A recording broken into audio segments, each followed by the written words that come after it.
8 साल का एक बच्चा 1 रुपए का सिक्का मुट्ठी में लेकर एक दुकान पर जाकर पूछने लगा, क्या आपकी दुकान में ईश्वर मिलेंगे? दुकानदार ने यह बात सुनकर सिक्का नीचे फेंक दिया और बच्चे को निकाल दिया। बच्चा पास की दुकान में जाकर 1 रुपए का सिक्का लेकर चुपचाप खड़ा रहा।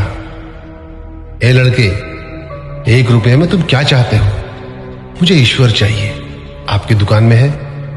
दूसरे दुकानदार ने भी भगा दिया, लेकिन उस अबोध बालक ने हार नहीं मानी। एक दुकान से दूसरी दुकान, दूसरी से तीसरी, ऐसा करते करते कुल 40 दुकानों के चक्कर काटने के बाद एक बूढ़े दुकानदार के पास पहुंचा।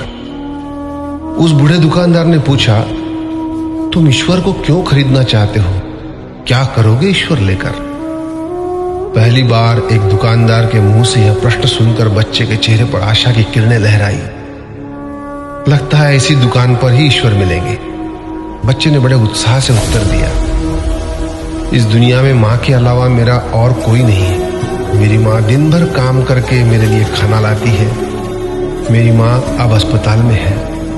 अगर मेरी माँ मर गई तो मुझे कौन खिलाएगा? डॉक्टर ने कहा है कि अब सिर्फ ईश्वर ही तुम्हारी माँ को बचा सकते हैं। क्या आपकी दुकान में ईश्वर मिलेंगे? हाँ मिलेंगे। कितने पैसे हैं तुम्हारे पास? सिर्फ 1 रुपया।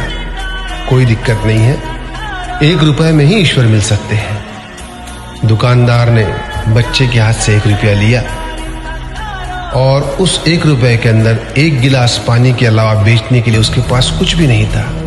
इसलिए उस बच्चे को फिल्टर से 1 गिलास पानी भरकर दिया और कहा, यह पानी पिलाने से ही तुम्हारी माँ ठीक हो जाएगी। अगले दिन कुछ मेडिकल स्पेशलिस्ट उस अस्पताल में गए। बच्चे की मां का ऑपरेशन हुआ और बहुत जल्दी ही वह स्वस्थ हो गई। डिस्चार्ज के कागज पर अस्पताल का बिल देखकर उस महिला के होश उड़ गए। डॉक्टर ने उन्हें आश्वासन देकर कहा, टेंशन की कोई बात नहीं है। एक वृद्ध सज्जन ने आपके सारे बिल चुका दिए हैं, साथ में एक चिट्ठी भी दी है। महिला चिट्ठी खोलकर पढ़ने लगी।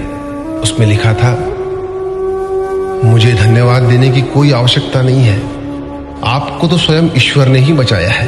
मैं तो सिर्फ एक जरिया हूं। यदि आप धन्यवाद देना ही चाहती है तो अपने अबोध बच्चे को दीजिए, जो सिर्फ 1 रुपए लेकर नासमझों की तरह ईश्वर को ढूंढने निकल पड़ा। उसके मन में यह दृढ़ विश्वास था कि एकमात्र ईश्वर ही आपको बचा सकते हैं। विश्वास इसी को कहते हैं। ईश्वर को ढूंढने के लिए करोड़ों रुपए दान करने की जरूरत नहीं होती। यदि मन में अटूट विश्वास हो तो वे 1 रुपए में भी मिल सकते हैं। आइए इस महामारी से बचने के लिए हम सभी मन से ईश्वर को ढूंढें, उनसे प्रार्थना करें। आपका दिन शुभ हो।